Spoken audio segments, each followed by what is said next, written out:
A lot of you have been commenting in my videos where I talk about flat rate pay plans, and you're saying, yeah, but what's gonna motivate my people?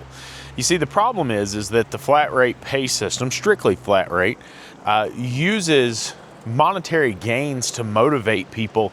And in some ways, if you're not actually paying a base pay or offering some type of security, it's literally the well-being of their family you're using to motivate them. Now, here's the deal. We talk about that there's not enough skilled tradesmen in the world today. You wonder, why do you see all these mobile mechanics and all of these small repair shops starting up? And it's because if you are going to make them take all the risk, then they're going to want to take all the reward. You have to sweeten the deal. You have to sweeten the carrot from time to time. And if it's only a flat rate pay scale and the shop sucks and there's no air conditioning and it's terrible working conditions, guess what? They're going to go do their own thing. They don't have to have you anymore. You know, I think that you kind of got to ask yourself the question, am I being fair? If I was in their shoes, how would I feel about this? I think that's something that we leave out from time to time. I don't think we're asking ourselves, is what we're doing fair, rational, and reasonable? Is it how I would want someone to treat me or one of my family members? No, instead, you see what we do is we think about ourselves, we think about the business, and we think about this efficiency or this productivity we demand from them. Now look, I'm gonna be real with you. I get it. We want the highest level of productivity. We want the highest level of efficiency that we can get. But here's the thing. If you don't create an environment where they can thrive and they don't have to constantly worry about just survival, they're not gonna grow, they're not gonna develop. You're gonna be looking back years later saying, hey man, why can't you fix this 2025 year model car? Why don't you know how to diag this car? Why didn't you develop your skills? Well, they didn't develop their skills because they were literally out grinding. You were offering 0.5 to pay them on a diag. You were making them grind so hard that they did not have time to learn a new skill. You didn't pay them to learn the new skill. It was all about turn these hours, turn these hours, turn these hours, turn these hours. You lost sight of it. You lost sight of what a true business does. You lost sight of the true development of your people. I would prefer to build a team that is motivated intrinsically, where we understand what their true needs are, what their true desires are, where they want to go in life, where they want to be 10, 15 years from now.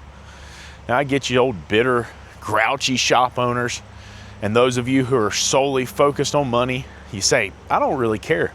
That's not my problem. What they want in life, that's their problem. Yeah. I'm going to tell you, that's why we don't have any skilled tradesmen working in the field today. That's why we have a technician shortage. So we've not taken care of our people. We've not done what's best for other people. We've put ourselves in front of all else. We've put the business in front of all else. Sometimes the focus should just be being a good person. It doesn't have to be about money. It doesn't have to be about what you get out of the deal. It can just be being a good human being. Just my opinion. You don't have to believe me, you don't have to like it. But I sure see the way that the shop owners talk about the technicians, and I sure see the way the technicians talk about the shop owners. And I'm telling you, that divide is getting wider and wider. I was reading the comments about a particular shop owner that was on our show one time. I was looking back and seeing how the technicians that were responding felt about what he said. And I commend the guy, because he was as blunt and as honest and as truthful about his operation and what he believed as anybody I've ever heard. Do I agree with what he was doing? No, I don't.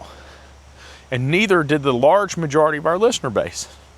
Super nice guy, not saying anything bad about the human being. It's just his focus was on the business. His focus was on his own growth. His focus was on his own development. At least that's the way it came across. And I think that the reality of it was the things he said in that show, what they conveyed to the technicians listening was, this is the same industry it's always been. Now, I get some of you are just focused on the money. I get some of you are just focused on what you get out of the deal. Look, I'm not trying to own a business forever. I'm trying to make as much money as I can now. I'm going to sell this thing. I'm going to create generational wealth for my family. But I just hope that you will look up and recognize the fact that you are leaving an industry behind when you're done. The effects, the damage that you do now by treating people poorly and using predatory practices will far outlive you. It will far outlive your business. And I hope one day my kids might be able to take over my business. I just hope that you've not ruined it for them. That's all. Sorry, guys. Y'all have a good one.